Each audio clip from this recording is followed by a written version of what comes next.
Do you want to know how someone with dementia eventually dies?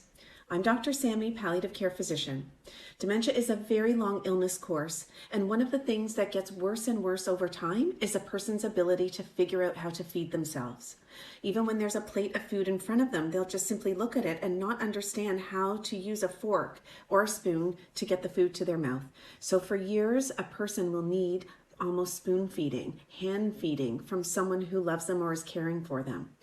But as time goes on, even that becomes tricky. And even with attentive feeding, a person isn't able to figure out how to get the food back to where it's supposed to be and to swallow. And eventually they start pocketing food or spitting it out.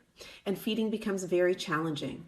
Eventually, a person can't get enough food inside of them to sustain themselves.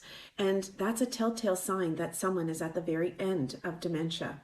This is a normal part of dementia, and we know with lots of research that at that point there's no benefits to putting someone on fake feeding or a feeding tube or IV hydration.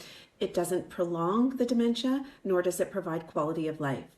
So eventually someone with dementia will die from not being able to eat, and they'll die from possibly someone challenging them to eat more and more, and then they might be get stuck and get into their lungs and cause an aspiration pneumonia, an infection.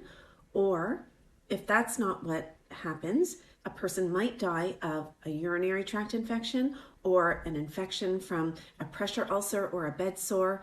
So people with dementia, they decline over time, but when they can no longer feed themselves, no longer sustain their nutrition, they're very susceptible to aspiration pneumonias, other types of infections, and that's usually the way someone with dementia ends up going.